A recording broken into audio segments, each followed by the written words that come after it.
Academy, where leaders are born. Embrace the tempo, let your dreams take storm.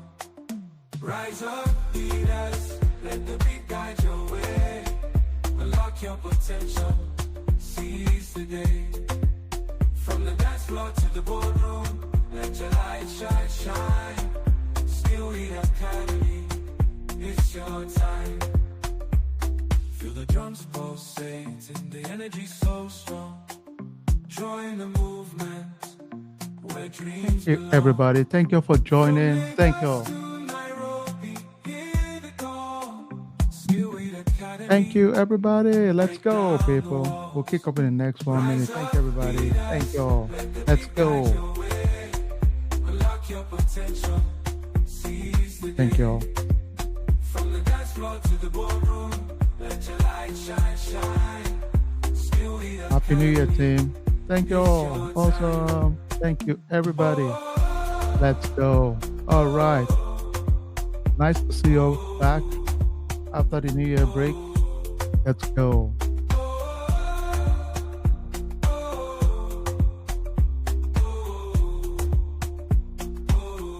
All right. Thank you, Topper in the house. If you don't mind, let's see. What part of the world are we logging in from? Let's see. Come on now. Welcome, Topper. All right. Shill in the house. Samuel in the house. Let's go, people. Let's go. Happy New Year, everybody. All right, let's see what part of the world we're logging in from. We do that for the next 2 minutes and we kick off. Let's go, people. Thank you, everybody. Dallas in the house. Let's go. Big D, Rowan, Dallas. All right, let's see. Atlanta in the house.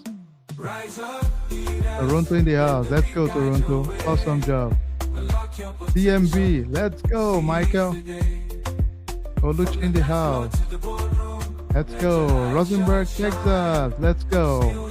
Thank you, Bill. Thank you, Dami from Texas. Let's go. Massachusetts in the house. Love it there. UK in the house. Bukola. Love to see you all. Yes. Thank you all. Richmond in the house. Thank you, Toronto. Thank you all. All right, Lola Dallas in the house. Awesome. Virginia in the house. Let's go. Thank you, DC. Hey, what's up, Vicky? Ide in the house. Thank you. Quantico VA. Welcome. Maryland in the house. Welcome, everybody. Thank you all. Okay. Let's give everybody else under 30 seconds and we'll kick off. Thank you, everybody. Thank you, everybody, for making it. If you don't mind, jam the like button, folks. Let's just jam the like button, if you don't mind. Let's jam the like button on YouTube, if you don't mind. That would help the algorithm to see more of our folks join. Thank you all. Kindly join and smash the like button also. All right, Bookie in the house, Caledon, Ontario. Thank you. Bimbola in the house. Thank you, Bimbola. Maxwell in the house. ATL, Atlanta in the house. Thank you, Wenu. Thank you so much, guys, ladies. Let's go.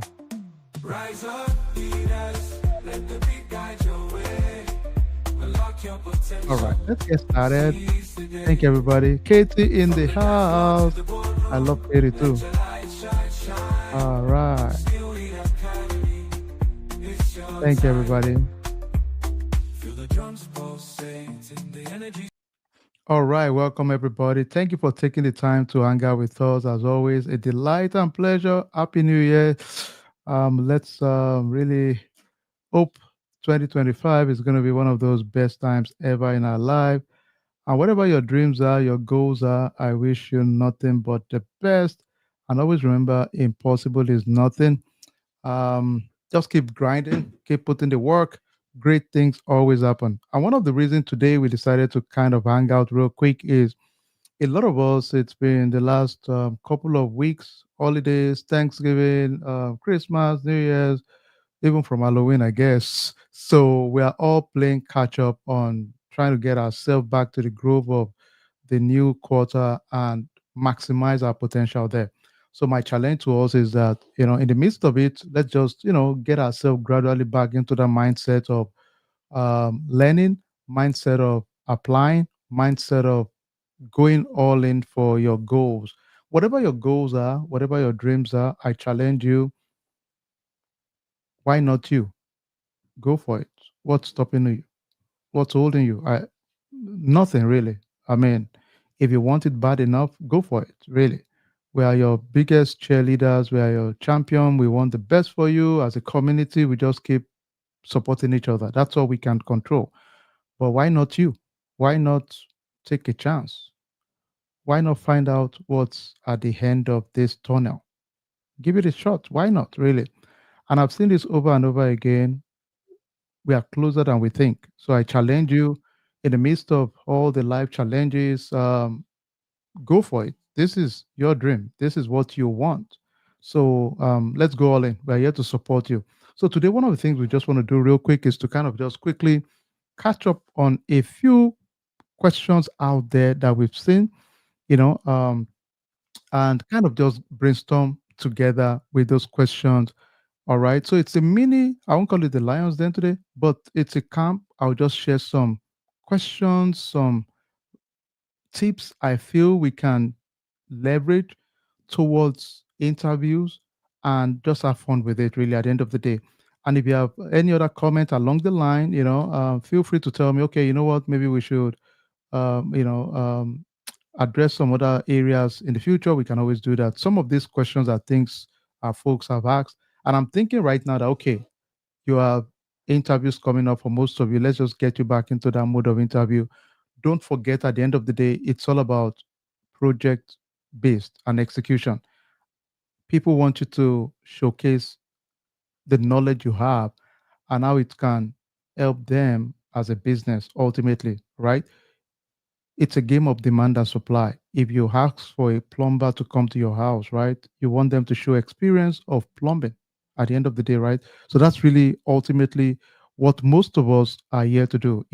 So we just want to go through a few questions out there. So let me just jump in. Some people will say, okay, what exactly is this OGRC? Governance, risk, and compliance.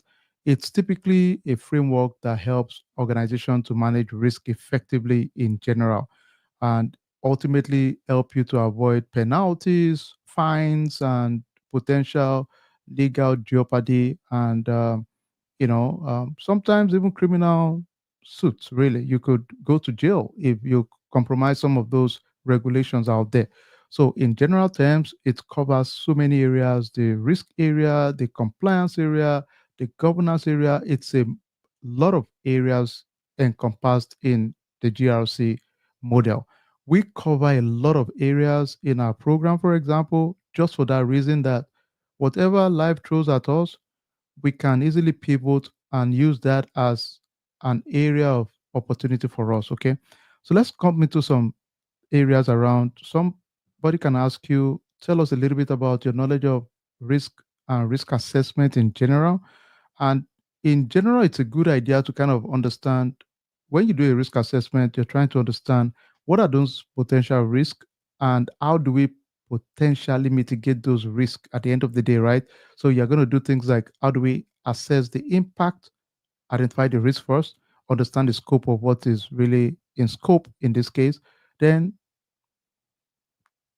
come up with the likelihood. What's the likelihood of this risk occurring in my organization? A good example is this: if I'm based in Texas, I probably would not be expecting hurricane, because I'm not close to the coast. So it might not be a bigger risk.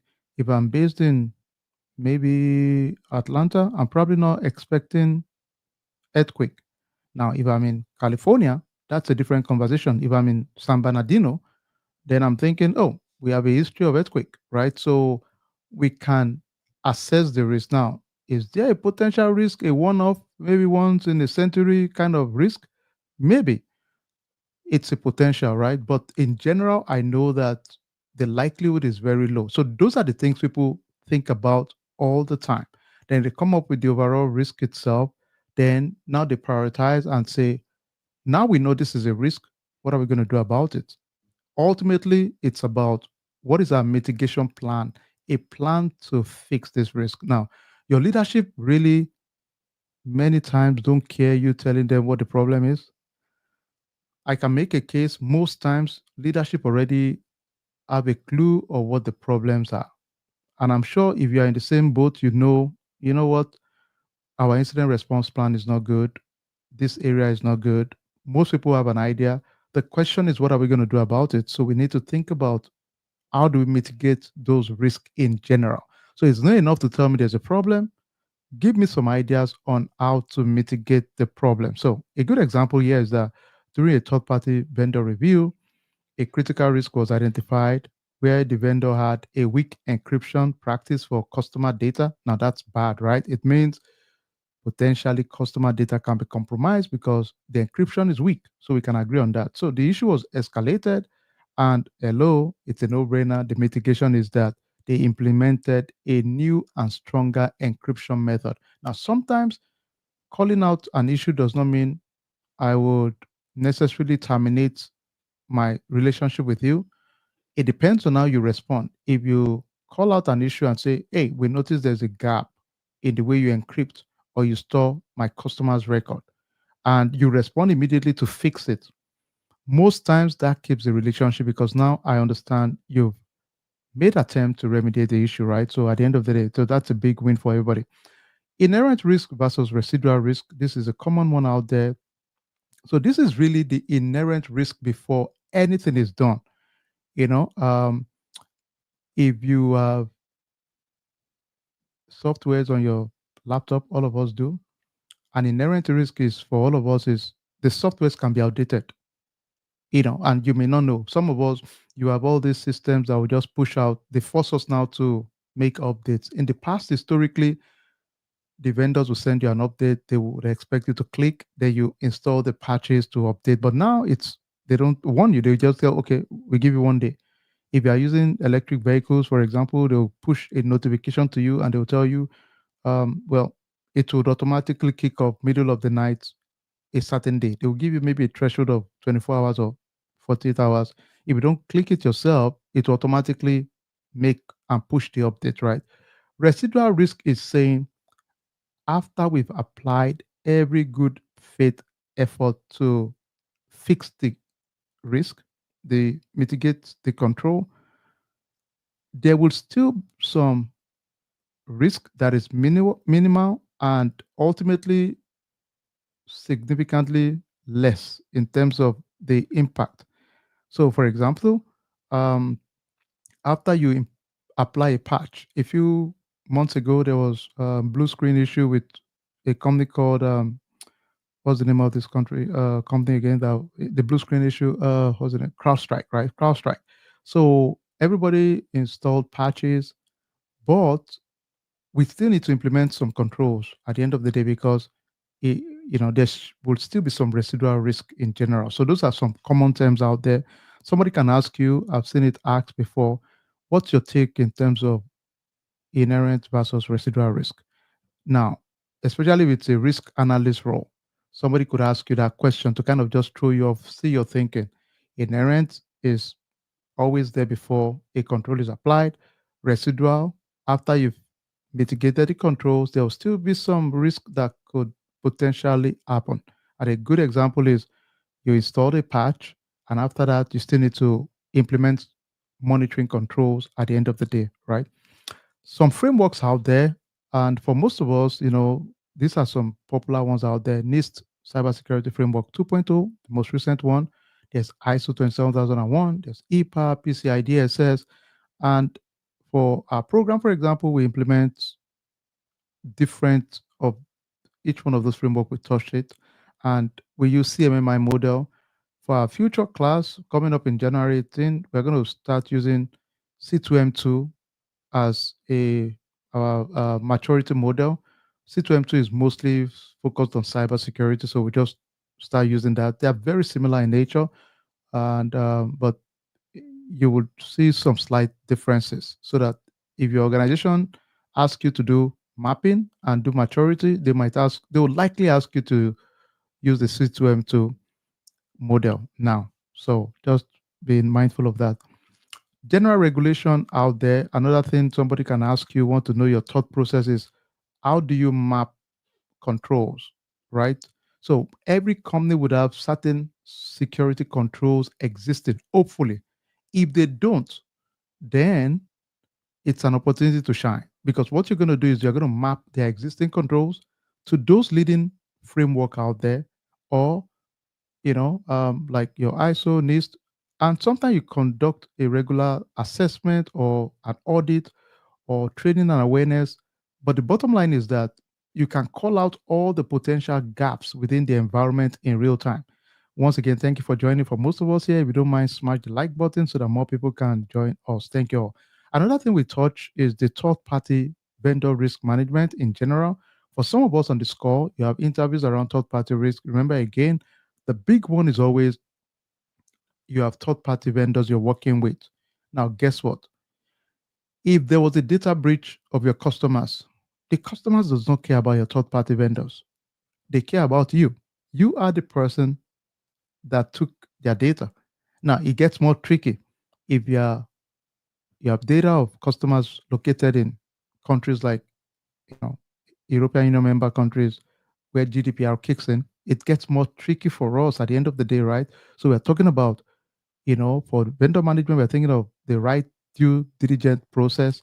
Are we doing due diligence for the vendors? Because sometimes some vendors are struggling financially, some vendors are having issues with regulators and compliance issues that are public information out there. So at the minimum, we've done our due diligence to check about the vendors to understand what the issues they've seen. Then are they open to on-site audits?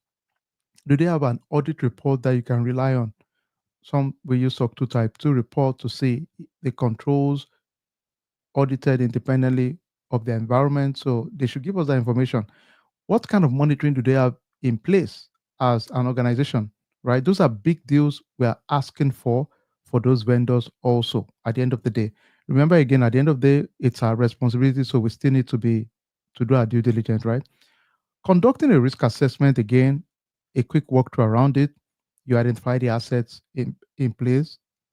Most good environment should have catalog of all their assets, right? Hardware, softwares, you know, of of the assets generally.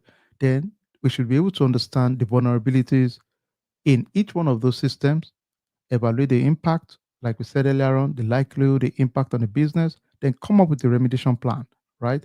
So we should be able to say in an interview setting that, hey, I did a risk assessment for a new cloud service provider within our organization. And based on that, you perform this task. At the end of the day, people want to see your use cases. Every one of the project we worked on in class, we want you to own it, own them in your conversation, refer back to those use cases and talk about it. In interview setting, people are drawn to your story. Let's face it, really. Nobody just likes you and I. You might be personable, but people want your story. So tell me the story, because it's not just isolated on its own. It's a story. So tell me the story. How did you get to the point of needing a risk assessment? If I ask you, never let me throw you off by just jumping into, oh, well, for risk assessment, I do this, I do that.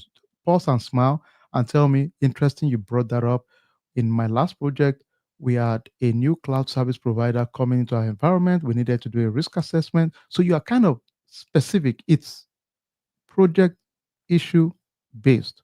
All right. So very important you think from that angle, okay? Remediation of cybersecurity incidents. One thing you should think about all the time is at the end of the day, people want you to come up with ways they can fix issues. I can guarantee you when you start any of your projects, you get a new offer. One of the things we throw to the new people, newbies, right, is make them look at all the issues existing. Let them see if they can come up with a remediation plan. It's a cold word to say, go do the dirty work for us right now. Because trust me, there are times there are some issues that are aging as much as 36 months, meaning in the last 3 years, they've not figured it out. Now, sometimes because they have budget constraint, personnel constraint, there's a merger and acquisition, there is change in there are so many things that could shape why things are not done. So you're not there to come and be the necessarily the bad guy. You're going to be humble to learn the environment, but try to call out as many things as possible at the end of the day without necessarily overly roughing the feather, right? So you use your judgment in those cases when you get into those environments also. Policy creation is one of the things we do also. At the end of the day, every environment is different. They have different tiers of policies that are important to the organization at the enterprise level, the um, corporate level, the department level. So sometimes they can break it down to that level of building policies within the organization.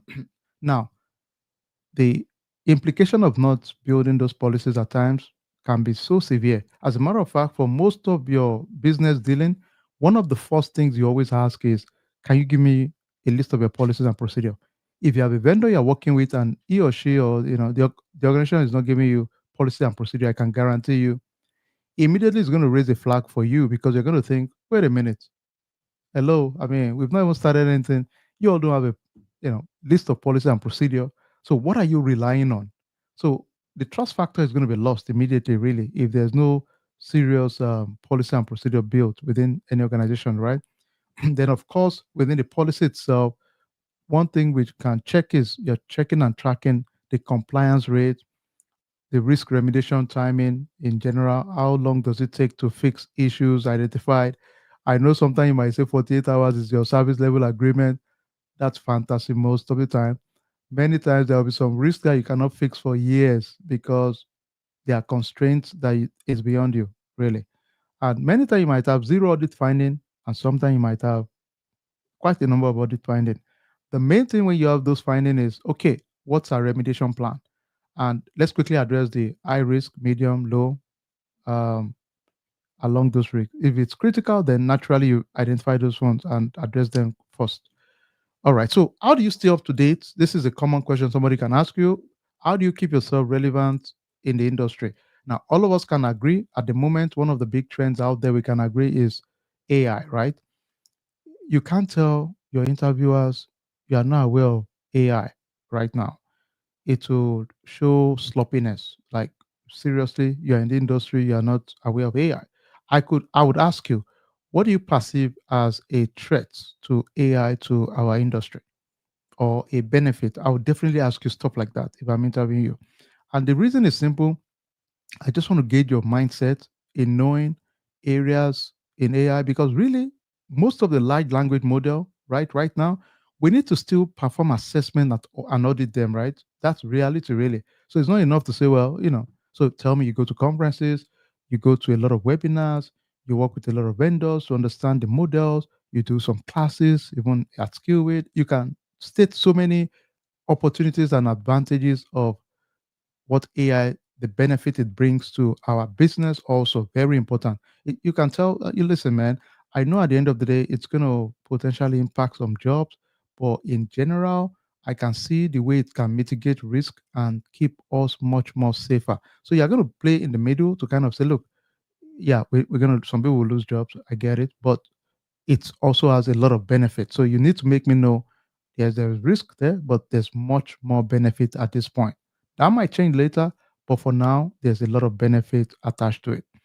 Um, Somebody can ask you, how do you communicate technical risk? This is a common one. So you need to tell me, I understand because sometimes converting technical information to business users is a struggle. So the easy thing is always I make sure I remove technical jargons. I use visuals to make it much more adaptable to them. And I focus on the risk, financial, reputational, legal risk, so that it's more meaningful to the business. If you tell the business that, hey, potentially, if this happen, it can lead to $500,000 fine for one occurrence, the business would immediately just say, "Oh, seriously? Okay, all right. Now I understand what you're saying." But we just come and my old world, we used to communicate technical language. Honestly, then very poor ways. We just tell them all the big talking point jargons, and many times the business would just be really lost. Over time, I also realized, you get to make sure it's meaningful. I'll give you one practical example. There was a CFO that my team and I were communicating to. They had something called issues. Then it's an enterprise tool called SAP. So they had issues with their segregation of duty. And this issue on paper, if I rely on the report that's spit out, right, was about 100,000 violation.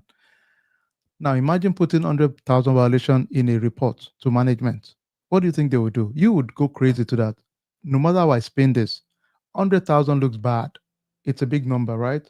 So we had to reach a compromise and say, okay, out of this 100,000 violation, let's think through it and say, how many of them, how many rows gave birth to this 100,000?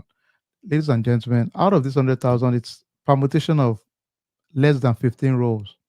So in the report, why don't you state 15 rows add potential financial issues that needs to be fixed? That sounds much more easy for business to understand, right? And you call out the permutation. If you want to get into the details of the permutation, God bless your heart. Go into the details of the report. You can now see the breakdown of the permutation. But in a business report, if you put that number, 100,000, blah, blah, blah, then um, the unintended consequence is that one, it to create a false alarm. Secondly, it would create unnecessary friction. And many times, what you're trying to achieve, you might not get buy-in from the leadership. And at the end of the day, if you don't get buy-in from the leadership, then who's going to pay for the tools to remediate or to make your process more efficient, right? So we need allies most of the time in those cases. All right, internal audit experience. So many times also, when you do an assessment, an audit, ultimately you want to find out where the gaps are or issues are. And it's not just calling out the issue. The next thing is, what are we going to do about it, right? Very important. So tell us what we're going to do about it ultimately. There are some tools out there. We are partners with a vendor called Risk Rhino, really good tool out there too. They are similar to Archer. Archer is like the Ferrari of the industry, more expensive. I don't think it's better. I think it's just a bigger name. Other tools are equally good. So we're going to learn one in our program, Risk Rhino. So if you are in an interview, you can easily talk about it that, hey, you've worked with a GRC tool, an electronic GRC tool also. Okay. Somebody can ask you, how do you undo, conflicting priorities? I think that's a fair question. You have a lot of projects you have to work with. How do you undo those conflicting priorities? You need to tell me, well, top on the list, I want to make sure it aligns, which of them aligns with the organizational goal first. Then we can assess the risk level, then we prioritize the task, then delegate all the non-urgent tasks in general, right? Think for a second, you know, um, if you're in an organization and we don't have unlimited resources. So in my mind, I know certain issues must be priority. A good example, if I know there is no encryption on a system, and I know potentially that's a violation of GDPR, and I have European member customers. So, because this is regulation now, we're talking about it's not optional. It's not like I can decide I want to choose it or not. I have to. So, naturally, I know that's going to be my top. I don't need prophet to tell me that's going to be a priority for me, right? At the end of the day, so that's a big one out there. So think from that angle. That, okay, which of these would get us into a mess we cannot get out of? Regulators would come after us. Class action lawsuit. Our reputation is going to be damaged. Potentially expose us to legal risk. So it gets much more messy at the end of the day. So we just don't want to touch that, right? Business impact analysis in general, every environment, we want to know, yes, everybody thinks their own system, business is important, but there should be some priorities at the end of the day. So we have to do a business impact analysis. So one, identify what are the critical business function we have in our business. We want to see what are the impact if those systems are down, then we have to have a strategy in place. God forbid, imagine if Amazon website was down for 1 hour. I know some people will say, "Oh, thank God for that for 1 hour," right? So my better half or my friends or kids are not shopping for that 1 hour. But think of the impact for 1 hour. That is going to be potentially a disaster. Think of the final. I mean, I don't know the number. I would not be surprised if it's $50 million loss if it was down for 1 hour easily, if not more. I don't know, but it's significant, really. Privacy is a big one for all of us. In our program, we do data privacy impact assessment, we do privacy impact assessment, we do um, data security also, so that we can really get into the weeds of it. So we talk about data masking, access restriction, then the privacy impact assessment also is part of the puzzle. We got to do it. A good example, think for a second. If you implement a new system in your hospital, you bring MRI machine, CT scan machine, and X-ray machine, we need to do a privacy impact assessment to see, hey, whatever you're bringing, how is it going to impact privacy? Are we sure the system can protect our privacy? Is there encryption? Is there proper access control? Those are things we are looking at in real time, in any environment.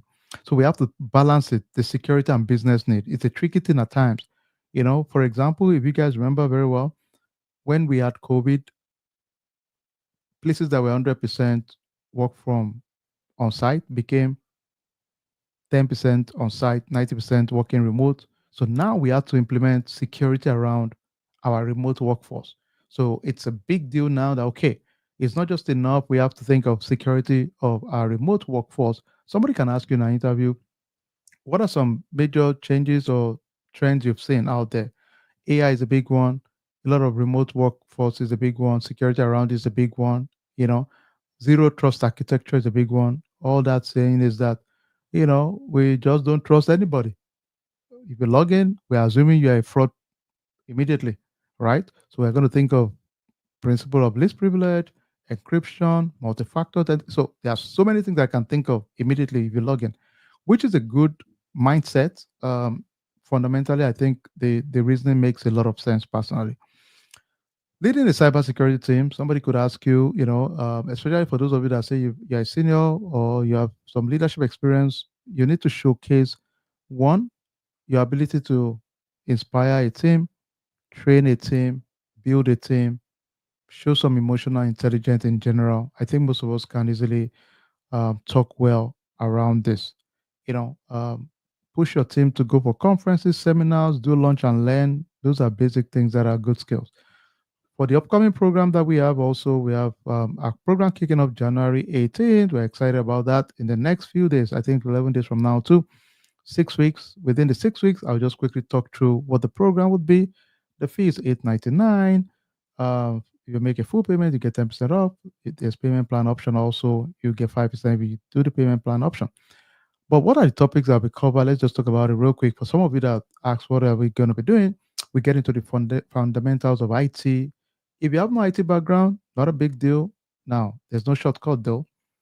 The commitment I challenge everybody is commit 1 hour a day, every day for 6 weeks. I tell you, if you make it 2 hours every day for 6 weeks, there's no way you will not be transformed. With your knowledge base, work with your team also. We have a team group we work with your team. You will maximize the experience. One of the highlights and joy for us in our community is when somebody gets a job and they resume and they call me 2 weeks, 3 weeks after and said, everything there is just similar to what we were doing. To me, it's like so much joy. I mean, I love it. I love it because one, I'm useless to most of our community because they are so good at what they do. I'm just not relevant. Occasionally, you just say, hey, I'm good. That's all. They tell me, oh, help me to, I just got certified. Can you write my, a recommendation or whatever? That's all. Most of my guys that work, they don't need me, which is, to me, it's awesome. Really. If you can mentor people to a point, they are useless. They are so good at what they do. I love it. But that's been our story. We're thankful to God. All right. Asset and vulnerability management. in the class, we get into asset management. All of us have assets. Your laptop, your desktop, these are assets you have. Vulnerability management for those assets. How do we track them for vulnerability? Some of us, when we buy laptop for our kids, the first thing we always do is antivirus, right? So they have these assets. How do we make sure we are checking for potential vulnerability? For big organization, we have SIM. These are tools that would check for security events, identify potential threats within the environment also. We have IAM, Identity Access Management, which is just how to control access to our sensitive data. Threat intelligence, how do we collect threats internally, externally? Incident response is not a function of if there's an incident, it's when. In the words of the CEO of one of the largest network companies, said there are two types of companies: those that have been attacked and those that have been attacked but are not aware they've been attacked. One of my clients some years back, it's a big company, right? Fortune 50. And I'll tell you this, they had some plans for 5 years. There were certain IP that were coming through to this plant. And we asked them, do you have a location in this, you know, country? They said no. So for 5 years, they've been trying to attack their network. They were not aware of it. They had no clue, right? So I agree with that statement. People are attacked, but they are just not aware of it. We're going to go into the frameworks, different frameworks in the program. These are some examples. We're going to work on building policies. We get into disaster recovery, business continuity. We do business impact assessment. We talk about third party risk also. That's a big one. And yeah, that will be the summary of it for the program. Once again, if you don't mind, thank you so much, everybody. Thank you, Fonny. Thank you, Amoye. Woohoo, Amoye from Texas. Anna. All right. Thank you, everybody. Thank you, Fonny. Thank you, Betty, Florida in the house. All right. So if you don't mind, please go ahead and just jam the like button so we can have more people see what we're doing. But overall, we just wanted to touch base. We'll do more of this for the early part of the year just to get a lot of our folks back into the mode of interviewing and go back and watch, listening, refresh yourself. I'll try and do as many of this every week just to kind of get us back into the interview mode. Please don't quit. And I'll tell you this, hopefully, it makes you feel better. One of my roles, I used to be head of delivery of a global consulting firm myself. And I'll tell you one thing, a lot of people are doing this, they are not as smart as you. Take it to the bank. A lot of people are doing this, making close to 200 grand in some cases, and they're not as smart as you. Sometimes their work products, you would pause and wonder, how on earth did this person get to this point, right? That's the reality, right? So I say that to challenge you to say, don't second guess yourself. No distraction. Be focused. Put the work. There's no shortcut in the process, right? If there was one, trust me, I'll be the first to tell you, okay, this is the shortcut. There's just not. So let's just put the work together, be very intentional about putting time, put effort.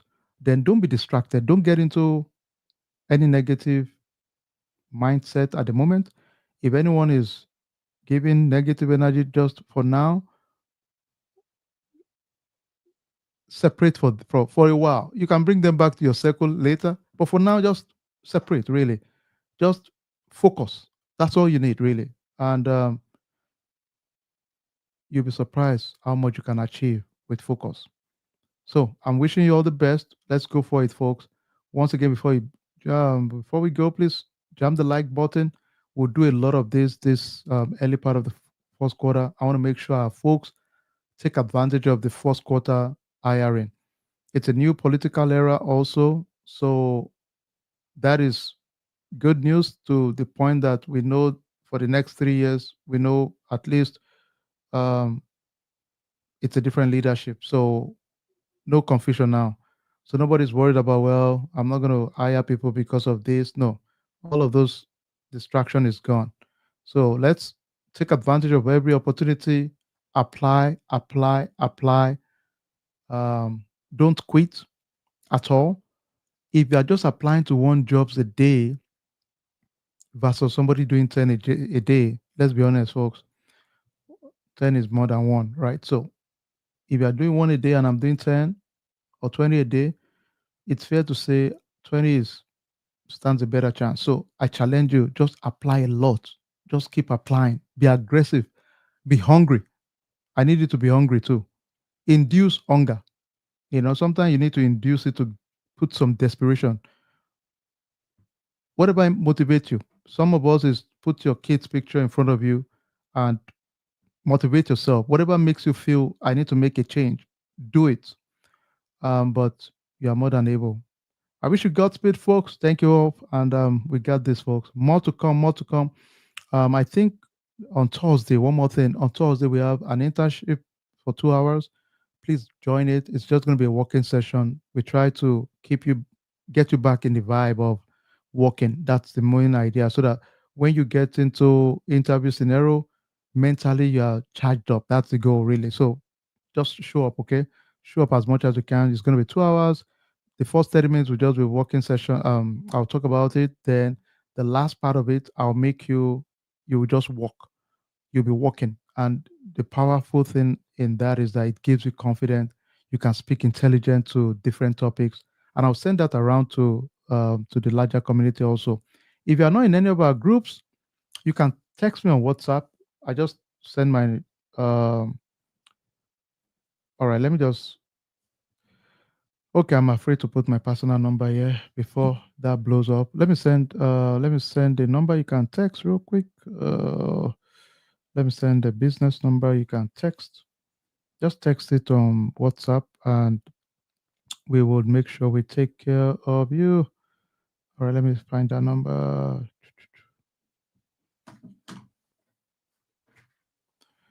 Somebody's asking, so let me just quickly give you the number here. So you can just text that number on WhatsApp and we will definitely make sure we take care of you. Hey, Deborah in the house. Woohoo.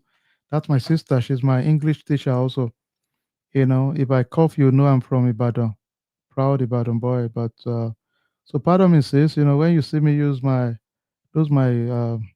beautiful Texan Ibadan accents, just enjoy it with me. All right, let me quickly give you guys the number, and you all please stay safe. For some of us, our weather is going to be crazy in the next few weeks. I know my Minnesota folks and Maryland folks are saying Texans are just we are spoiled. We don't like bad weather. But all right, that's the number. You guys can text it. Let me see the number if I can. 945-310-7180. Text it on WhatsApp. I'm happy to chat with you.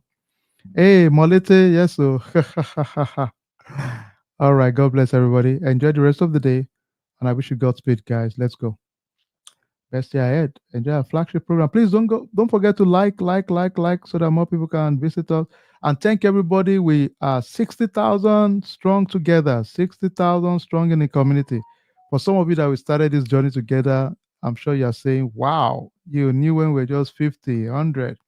We are 60,000 strong. So thank you all. Thank you. You all did it with us together. Thank you. Thank you so much. We are nothing without the community. Thank you so much, everybody. We are 60,000 on WhatsApp, on YouTube now. So thank you. Oh, when you say we Texans are dramatic, yeah. If we have 1 inch of snow, we're gonna make a deal out of it. So, oh boy. All right, folks. Thank you so much. God bless. See you all. Africa, a flame ignites, a rhythm so vibrant, it sets minds alight. Skill with academy, where leaders are born. Embrace the tempo, let your dreams take storm. Rise up, leaders, let the beat guide your way. Unlock your potential, seize the day. From the dance floor to the boardroom, let your light shine, shine. Still with Academy, it's your time. Feel the drums pulsating, the energy so strong. Join the movement, where dreams belong.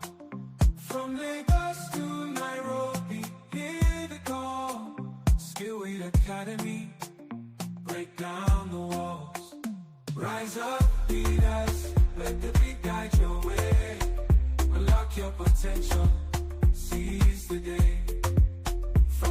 floor to the boardroom.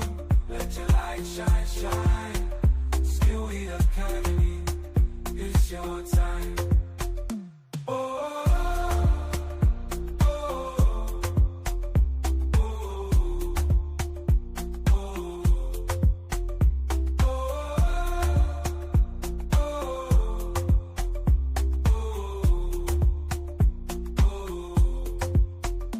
Feel the drums pulsating, the energy so strong. Join the movement where dreams belong. From Lagos to Nairobi, hear the call. Skill Weed Academy, break down the walls. In the heart of Africa, a flame ignites, a rhythm so vibrant, it sets minds alight. Skill Weed Academy, where leaders are born. Embrace the tempo, let your dreams take storm. Rise up,